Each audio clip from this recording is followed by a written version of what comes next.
નમસ્તે વિદ્યાર્થી મિત્રો, કેમ છો? મજામાં ને? આજે ત્રીજા એપિસોડમાં તમે જ્ઞાન સેતુ જે પુસ્તક આપવામાં આવ્યું છે એના આધારે જે પુનરાવર્તન કર્યું એનું આગળનું પુનરાવર્તન આપણે કરવાના છીએ. હું તમને પેજ નંબર 75થી 85 વિશે આજે વાત કરવાનો છું. તો ચાલો ત્યારે આજે આપણે જે ફરી વાત યાદ કરવાની છે એ વિશે આગળ વધીએ. તો તમારે સૌથી પહેલાં પાન નંબર 75 ખોલવાનું છે.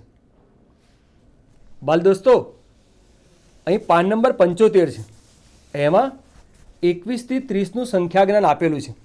અહીં તમે જોઈ શકો છો કે આ લાઈનમાં પહેલાં 21 લખ્યા છે, પછી 22, પછી 23, પછી 24, 25 એમ કરતાં કરતાં 30 સુધી લખેલું આપ્યું છે. તમારે શું કરવાનું છે? તો અહીં જેવી રીતે લખેલું છે એવી જ રીતે સારા અક્ષરે તમારે અહીં લખવાનું છે. એટલે 21 પછી શું આવશે? તો તમને સૌને ખબર છે, 21 પછી આવશે 22, 22 પછી 23, 23 પછી 24, 24 પછી 25.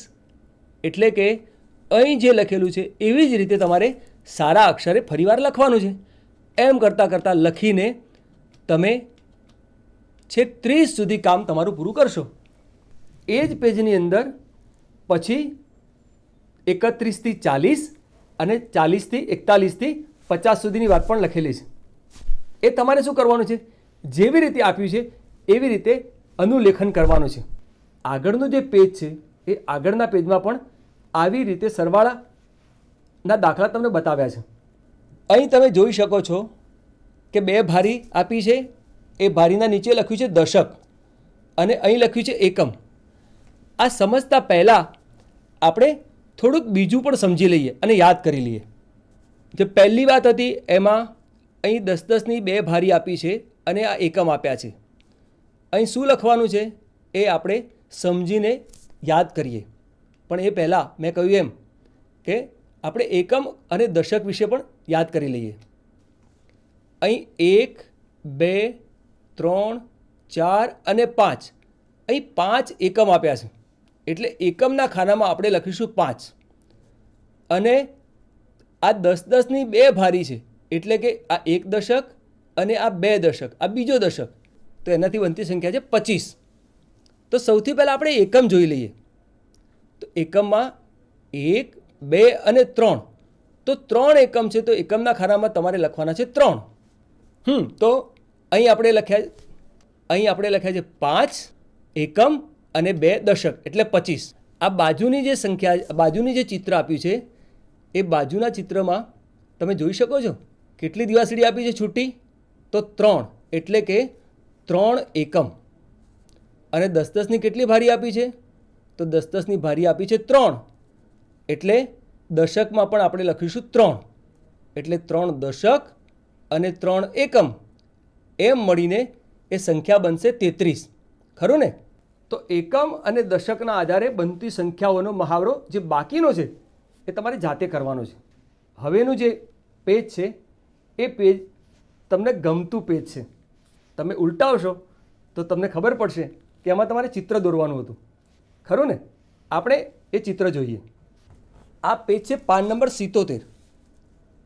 હવે એમાં અહીં જેટલા ત્રિકોણ આપ્યા છે એમાં લીલો કલર કરવાનો હતો, જેટલા ગોળ આપ્યા છે એમાં લાલ કલર કરવાનો હતો, અને ચોરસ આપ્યા છે એમાં તમારે વાદળી કલર કરવાનો હતો, અને લંબચોરસ આપ્યા છે એમાં તમારે પીળો કલર કરવાનો હતો. એટલે ચિત્રમાં તમે એ કામ પૂરું કર્યું હશે. ખરું ને? એના આધારે નીચેના ભાગમાં અહીં તમે જોઈ શકો છો અહીંયા કે કેટલાક જવાબ આપવાના હતા. એમાં ઉપર લખ્યું છે ઉપરના ચિત્રમાંથી નીચે દર્શાવેલ આકૃતિઓ ગણો અને તેની સંખ્યા લખો. તો આખા ચિત્રમાં કેટલા ત્રિકોણ છે એ તમારે ગણવાના છે અને તમારે અહીં લખવાના છે. વિદ્યાર્થી મિત્રો, અહીં તમે ગણશો ત્રિકોણ તો જુઓ અહીં પણ ત્રિકોણ દેખાય છે. બરાબર? પછી આ પક્ષી દોર્યા છે એમાં પણ ત્રિકોણ છે, અહીં પણ ત્રિકોણ છે, અને આ વૃક્ષો બતાવે છે ત્યાં પણ ત્રિકોણ છે. આની ગણતરીનું કામ તો તમે કરી જ લીધું છે. હવે તમારે જો બાકી હોય તો અહીં લખવાના છે. જોજો હો કેટલા ત્રિકોણ છે હું તમને બતાવું છું. 20 ત્રિકોણ છે. શું તમે પણ 20 ગણ્યા છે? જુઓ, જો તમે 20 ગણ્યા હોય તો તમારી ગણતરી એકદમ સાચી છે. ચાલો, હવે આ જે ગોળ છે એને આપણે ગણિતમાં વર્તુળ કહીએ છીએ. તો વર્તુળ કેટલા છે એ જોઈએ. તો એ 12 છે. અહીં તમે જોઈ શકો છો કે ઉંદરભાઈનું મોઢું, ઉંદરભાઈના કાન, એનું પેટ, પછી એની આંખો અને નાક, પછી આ પક્ષીઓ, એમ જુદી જુદી જગ્યાએ ગોળ આપ્યા છે. આ સુરત દાદામાં પણ જોજો હો, કેટલા ગોળ છે, ધ્યાનપૂર્વક ગણજો. તો તમે ગણશો તો એની સંખ્યા લગભગ 12 થાય છે. એટલે તમે જો 12 લખ્યા હોય તો એ સાચું છે. આ એક ગુલાબી કલરની આકૃતિ આપી છે, એ લંબચોરસ, એ ચોરસ છે. તો એ ચોરસ કેટલા છે? તો એ 7 છે. અહીં તમે જોશો તો અહીં કેટલાક આપ્યા છે, અહીં કેટલા આપ્યા, બધા ગણશો તો એ સંખ્યા 7 થાય છે. પછી બાજુમાં આકૃતિ આપી છે એ લંબચોરસ છે, તમે ગણશો તો એની સંખ્યા 8 છે. હવે નીચે લખ્યું છે જે આકૃતિની સંખ્યા સૌથી વધારે છે તે દોરો. હવે આમાં સૌથી વધારે ને ઓછી કોણ? તો તમને ખબર છે કે એક 20 છે, આ 12 છે, આ 7 છે અને 8 છે. તો સૌથી વધારે કોણ છે? બોલો, વિચારો. હા, એકદમ સાચું, એ છે ત્રિકોણ. એટલે ત્રિકોણ 20 છે, એટલે સૌથી વધારે આપણે એની આકૃતિ દોરી 20 અને તે ચિત્ર દોર્યું ત્રિકોણનું, ખરું ને? ચાલો, પછી બાજુમાં લખ્યું છે જે આકૃતિની સંખ્યા સૌથી ઓછી છે તે દોરો. આમાંથી સૌથી વધારે ને ઓછું, વધારે ખબર પડી ગઈ. તો ઓછું કોણ છે? તો ઓછી તો આ આકૃતિ છે. તો ત્યાં તમારે એ ચિત્ર દોરવાનું છે અને એ તમે અહીં દોરશો. આગળનું જે પેજ છે એ આગળના પેજમાં તમે કેટલીક પેટર્ન વિશે શીખશો. આમ તો પેટર્ન વિશે પહેલાં ધોરણમાં તમે અહીં ટીવીના માધ્યમથી જ કેટલીક વસ્તુ શીખી ગયા છો. કોઈના ઘરે અભેરાઈ હોય તો એ અભેરાઈ પર જોયું હશે તમે કે પહેલાં ગ્લાસ મૂક્યો હશે, પછી વાટકી મૂકી હશે, પછી ગ્લાસ મૂક્યો હશે, પછી વાટકી મૂકી હશે. તો આવી પેટર્ન વારંવાર તમને જોવા મળતી હશે. કેટલાકના ઘરે ટાઇલ્સમાં પણ આવી સરસ મજાની પેટર્ન કરેલી હોય છે. કેટલાકના ઘરે જાળી હોય છે તો જાળીમાં પણ આવી પેટર્ન કરેલી હોય છે. એક ચોરસ હશે, એક વળી ત્રિકોણ હશે, એક ગોળ હશે, એક ચોરસ હશે, ત્રિકોણ હશે, આવું હોય છે. ચાલો ત્યારે આપણે આગળનું કાર્ડ જોઈએ. અહીં લખ્યું છે પેટર્ન જુઓ અને ખૂટતી સંખ્યા લખો. આ કાર્ડ નંબર છે 78. એમાં આપણે એક એક પેટર્ન જોતા જઈએ છીએ. અહીં જુઓ તમે, તોરણ બનાવ્યા છે. એક કલરનું તોરણ છે, પછી પીળો કલર છે, પછી એનો જ કલર પાછો આવ્યો, પછી પાછો પીળો, પછી પાછો આ કલર, પછી પાછો પીળો અને પાછો પેલો જાંબુડિયો કલર. તો કલરમાં પણ પેટર્ન છે, જુઓ, બરાબર ને? તો કલરની પેટર્ન એક પેટર્ન થઈ. પછી બીજું શું છે? તો એક પછી બે નથી આપ્યા, ધ્યાનથી જોજો હો. એક પછી સીધો કૂદકો માર્યો છે 3 ઉપર, પછી 3થી કૂદકો માર્યો છે 5 ઉપર. એટલે એક ઉપરથી જો કૂદકો મારીએ તો 2 ખાના કૂદી ગયા, એટલે 1 ને 2 3 થયા. હવે 3 ઉપર ઊભા હતા અને વળી પાછો 2નો કૂદકો માર્યો તો 3થી કૂદકો માર્યા પછી પહોંચ્યા 5 ઉપર, અને 5 ઉપરથી કૂદકો મારીને એટલો જ કૂદકો એટલે 2નો કૂદકો માર્યો તો પહોંચ્યા 7 ઉપર. હવે તમને સમજાવ્યું છે કે કેટલાનો કૂદકો મારવાનો છે? 1 થી 3 ઉપર પહોંચવા કેટલાનો કૂદકો મારવાનો? 2નો. 3 થી 5 ઉપર પહોંચવા કેટલાનો કૂદકો મારવાનો? તો 2નો. 5 થી 7 ઉપર પહોંચવા કેટલાનો કૂદકો માર્યો છે? 2નો. હવે ધ્યાન રાખીને મને જવાબ અહીં તમારે કહેવાનો છે. અહીં 7 છે અને અહીં આ ખાનામાં મારે કોઈ સંખ્યા લખવાની છે, પરંતુ પેટર્ન જાળવવાની છે. ધ્યાનપૂર્વક પેટર્ન સમજવાની છે. કઈ પેટર્નમાં ચાલે છે? તો 1 પછી 2 કૂદકા માર્યા એટલે 3, 3 પછી 2 કૂદકા માર્યા તો 5, 5 પછી 2 કૂદકા માર્યા તો 7, 7 પછી 2 કૂદકા માર્યા તો શું આવશે? બોલો. અરે વાહ, ખૂબ જ સરસ. ઘણા બધાએ જવાબ લખી પણ દીધા. એટલે 7 પછી આવશે 9, ખરું ને? કારણ કે અહીંથી પણ મેં કેટલાનો કૂદકો માર્યો? 2નો. પછી 9 પછી પણ એની જ પેટર્ન જાળવવાની, એટલે કેટલાનો કૂદકો મારવાનો છે મારે? ખૂબ જ સરસ. 9 પછી હું પેટર્નમાં કૂદકો મારું 2નો તો 9 પછી આવશે 11. તમે પણ આવું જ લખ્યું છે ને? વાહ, ખૂબ જ સરસ. તો આ એક પેટર્ન પૂરી થઈ. જુઓ, કલરની પણ પેટર્ન હતી અને સંખ્યાની પણ પેટર્ન બની, પરંતુ સંખ્યાની પેટર્નમાં સળંગ સંખ્યાઓ આપેલી નથી, વચ્ચે કશુંક છોડી દીધું છે. એ છોડી દીધું છે એ તમારે ધ્યાનપૂર્વક વિચારીને લખવાનું હતું, તો આગળના જવાબ તમને આવડે. ઘણા બધાએ મનમાં જવાબ બોલી પણ દીધા હશે, પરંતુ એ કામ તમારે જાતે કરવાનું છે. હવે જુઓ, આ એક રેલગાડીમાં કંઈક બીજી પેટર્ન છે. તો રેલગાડીના એન્જિન ઉપર લખ્યા છે 10, પછી પહેલા ડબ્બામાં લખ્યા છે 20, પછી 30. તો અહીં શું આવશે? ફરીવાર આપણે જોઈ લઈએ. 10, 10થી 10નો કૂદકો એટલે 20, 20થી 10નો કૂદકો એટલે 30. હવે 30થી 10નો કૂદકો મારી તો કેટલા આવશે? વિચારો. ખૂબ જ સરસ. તો આવશે 40. તો 30 પછી 40, 40 પછી 50, અને 50 પછી તો હવે તમને ખબર પડી ગઈ કે 50 પછી આવશે 60. છે ને સહેલું? વાહ. તો સંખ્યાઓની જુદી જુદી પેટર્નનું જે પેજ આપ્યું હતું એ પેજમાં મેં તમને 2 પેટર્નનું પુનરાવર્તન કરાવ્યું. હવે આપણે આગળના પેજ તરફ જઈએ છીએ. આગળનું પેજ સંખ્યાઓ લખવાની છે. અહીં ખૂટતી સંખ્યા લખવાની છે. જોજો હો, તમે 1 પછી 2, 3, 4, 5 એમ એકડી લખતા હતા ને, એમ સંખ્યા લખતા હતા અને અહીં 100 સુધી પૂરી કરતા હતા. પરંતુ આ ખાનું તો બંધ છે, 1 પછી 11 આપ્યા છે, તો આપણે આડું લખવાનું છે. એટલે 1 પછી શું આવશે? 2, 3, 4, 5 એમ આડું પૂરું કરતાં તમારે ક્યાર સુધી કામ પૂરું કરવાનું છે? 100 સુધી. 1થી 100 સુધીની સંખ્યાઓ તમે વારંવાર લખી હશે. અહીં પણ જેટલી જગ્યાએ બાકી છે, જ્યાં ખાના પુરાવાના છે, એ તમે જો કંઈક બાકી લખવાનું હોય તો એ પૂરું કરી દેજો. હવે આપણે આગળના પેજ ઉપર જઈએ. આગળના પેજ ઉપર હમણાં થોડી સમય પહેલાં જ આપણે એકમ અને દશક વિશે શીખ્યા છીએ. અહીં પણ એને આપણે યાદ કરી લઈએ. એટલે ત્યાં આગળ થોડી નાની સંખ્યા હતી, અહીં થોડી મોટી સંખ્યા હશે, પરંતુ એકમમાં કેટલા છે અને દશકમાં કેટલા છે એ બે જોડી અને નવી સંખ્યા કઈ બને છે એનું જ પુનરાવર્તન છે. ચાલો ત્યારે એ પેજ જોઈએ આપણે. અહીં પાન નંબર 80 ઉપર તમને એકમ અને દશકથી બનતી સંખ્યાઓની વાત કરી છે. અહીં શરૂઆતનું જે ઉદાહરણ છે હું તમને જરાક મોટું કરીને બતાવું છું. જુઓ, અહીં લખ્યું છે ઘણો અને ખાલી જગ્યા પૂરો. સૌથી પહેલાં મેં અગાઉ તમને શીખ્યું કે અહીં સળીઓની ભારી છે. જુઓ, આ એક ભારી છે, આ બીજી, ત્રીજી, ચોથી અને પાંચમી ભારી, અને અહીં આ એક છૂટી સળી છે. હવે આ છૂટી સળી જે છે એ એક છે. આપણે એને શું કહેતા હતા? એને આપણે એકમ કહેતા હતા, ખરું ને? અને આ 10-10ની કેટલી ભારી છે? તો 10ની ભારી છે. અહીં 10ની એક ભારી બનાવી છે. 10ની આ એક ભારી, આ બીજી ભારી, આ ત્રીજી ભારી, આ ચોથી ભારી અને આ પાંચમી ભારી. તો કેટલા એકમ અને કેટલા દશક? શું લખશું? જોજો હો, એક એકમ, કારણ કે આ છૂટી જે સળી છે એ એક છે, એટલે આને એક એકમ કહીશું. અને 10-10ની કેટલી ભારી છે? તો 10-10ની ભારી 5 છે.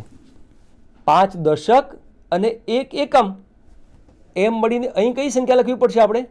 તો સંખ્યા લખશું 51. એને કેવી રીતે બોલાય? 50 ને 1 51.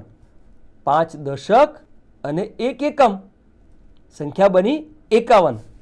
વિદ્યાર્થી મિત્રો, આ તો તમને સમજાયું, પરંતુ આને પણ યાદ કરી લઈએ. તો કેટલા એકમ છે? તો અહીં તમે ગણી શકો છો અને જોઈ શકો છો કે 3 એકમ છે. અને 10-10ની ભારી કેટલી છે? 1, 2, 3, 4, 5, 6 અને 7. તો 7 દશક છે.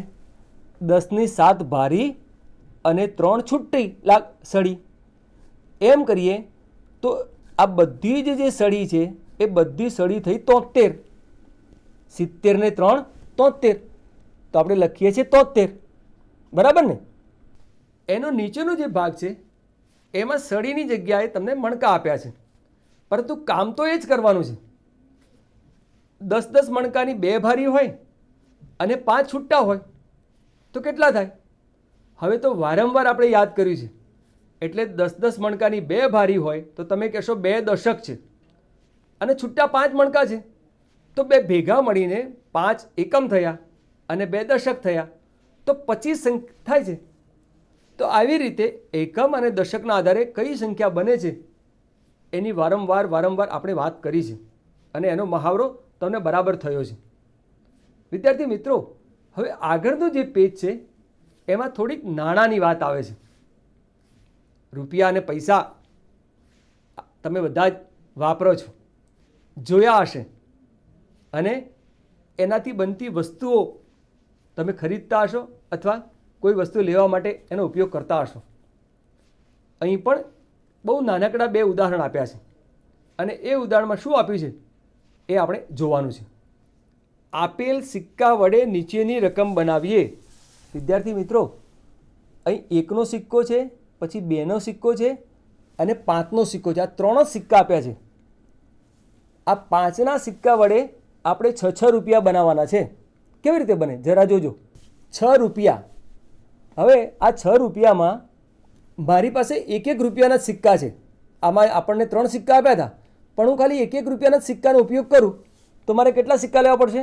જો ગણજો હો, 1 2 3 4 5 અને 6.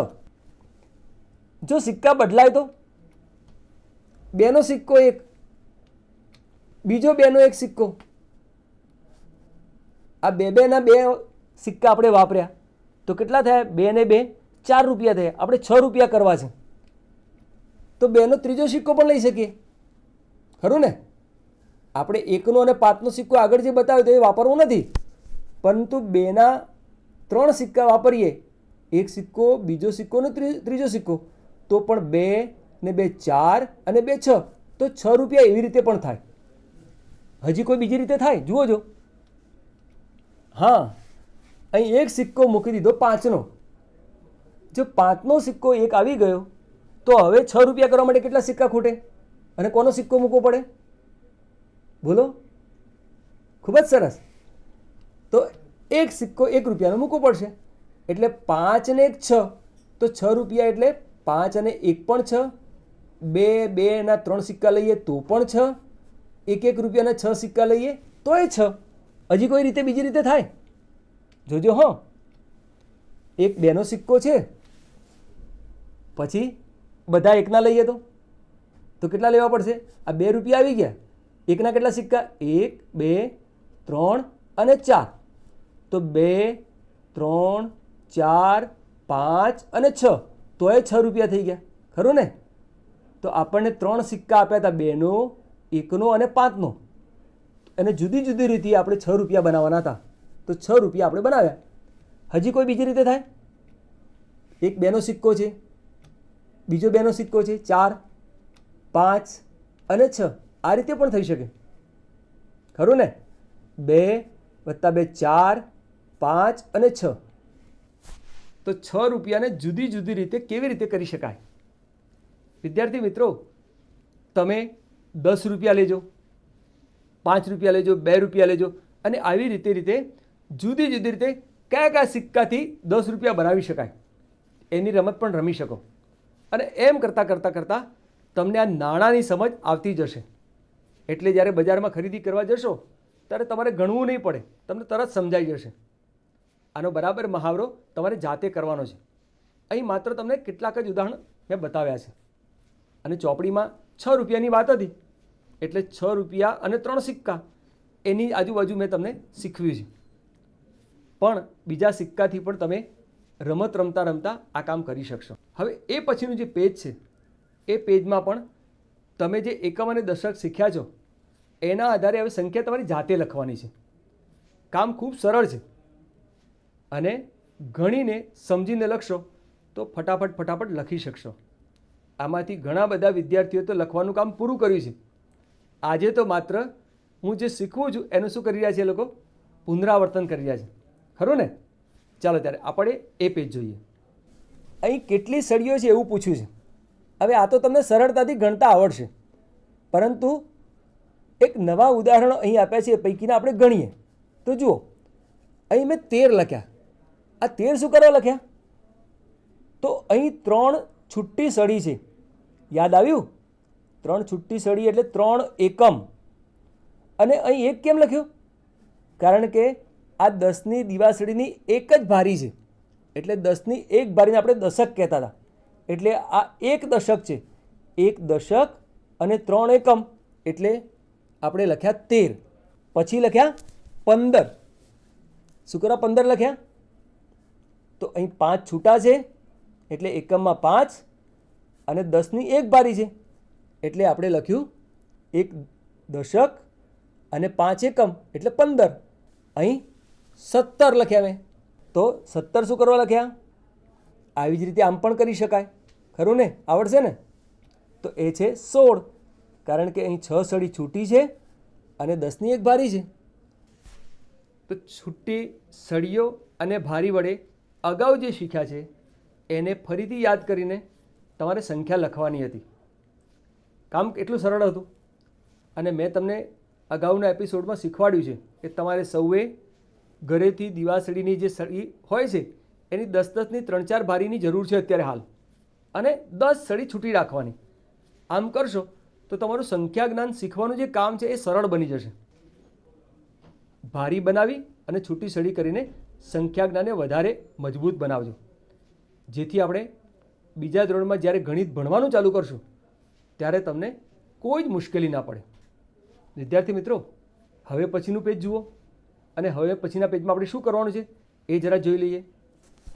જેવી રીતે આપણે મણકા વડે જેવી રીતે આપણે દિવાસળીની સળી વડે ભારી બનાવી હતી, અહીં મણકા આપ્યા છે અને આ 10ની માળા છે. જુઓ, આ 10ની એક માળા, 10ની બીજી માળા, 10ની ત્રીજી માળા અને 2 છૂટા.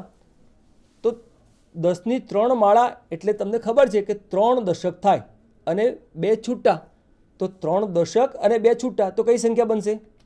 તો 32 બને છે.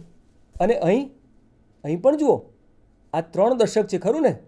અને છૂટા મણકા કેટલા છે? 1 2 3 4 5 6 7 8 9. તો એકમમાં આપણે લખીશું આ બાજુ 9, અને આ જે 3 10-10ની માળા છે એટલે દશક બાજુ લખીશું આપણે 3.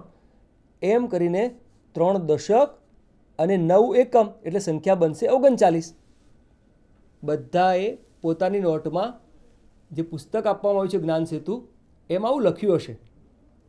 કોઈને પણ કંઈ ભૂલચૂક હોય તો જરા સમજી અને સુધારજો. વિદ્યાર્થી મિત્રો, એ જ પેજ ઉપર અહીં બીજી વસ્તુ આપી છે, કેળાની કિંમત કેટલી થશે. અહીં એક કેળું આપ્યું છે અને 1 રૂપિયો આપ્યો છે.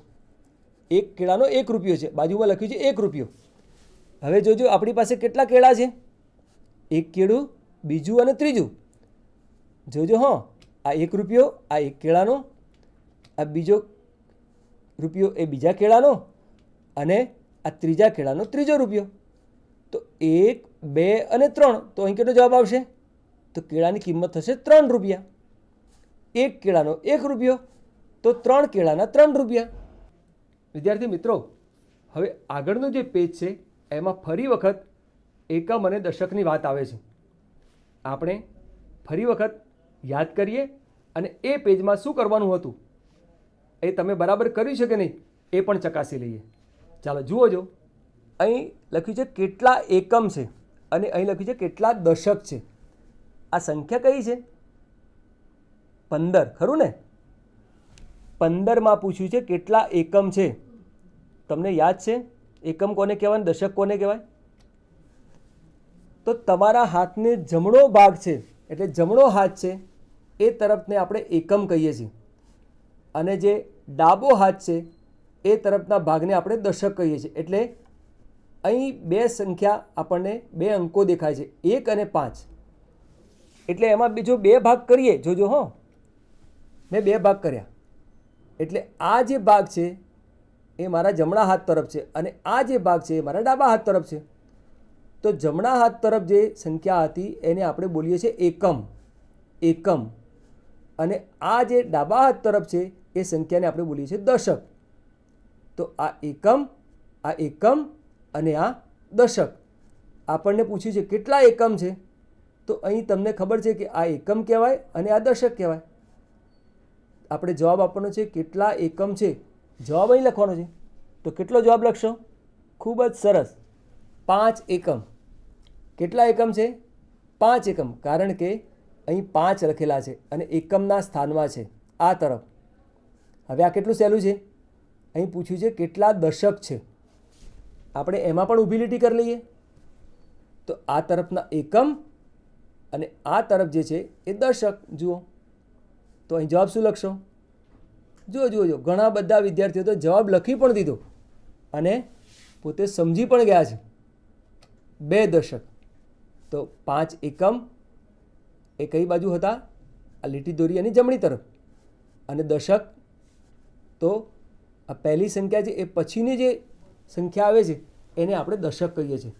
એટલે ફરીવાર યાદ રાખજો, તમારો જમણો હાથ છે એ તરફ એકમ અને આ તરફ દશક. કઈ સંખ્યા નાની છે અને કઈ સંખ્યા મોટી છે?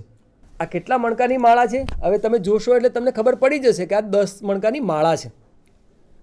અને અહીં 1, 2 અને 3, તો 10 અને 3 એટલે 13 થયા, ખરું ને? હવે મારે 26 કરવા હોય તો આવી 10 ની કેટલી માળાઓ જોઈએ? તમને સૌને ખબર છે કે એકમ એટલે આ અને દશક એટલે આ. જો અહીં એકમમાં 6 હોય અને દશકમાં 2 હોય તો મારે શું કરવું પડે? તો 10ની 2 માળા લેવી પડશે. આ એક માળા અને આ બીજી માળા. આ 13 મણકા છે અને આ 26 મણકા છે. તો કઈ સંખ્યા નાની છે? તો 13 નાના છે અને આ 26 મોટા છે, કારણ કે મણકાની સંખ્યા વધારે છે. તો વિદ્યાર્થી મિત્રો, હવે આપણે અગાઉ જે શીખ્યા છે એ પૈકી કેટલાક બાદબાકીના ઉદાહરણ જોવાના છે. આ 5 બકરી આપી છે, એ 5 બકરીમાંથી કેટલી બકરી બહાર જતી રહેશે? જુઓ જો, તો 2 બકરી બહાર જતી રહેશે. હવે એને આપણે ગણિતની રીતે લખવું હોય, દાખલાની રીતે લખવું હોય તો કેવી રીતે લખાય છે? તો 5 ઓછા 2 બરાબર 3. વિદ્યાર્થી મિત્રો, તમારું આજનું કશુંક પણ કામ બાકી હોય તો હવે એપિસોડ પૂરો થાય છે, એટલે હાલ જ યાદ કરીને લખવાનું કામ પૂરું કરજો અને પછી તમારા શિક્ષક જ્યારે આવે ત્યારે એમને તમને બતાવજો. ચાલો ત્યારે આવજો. નમસ્તે.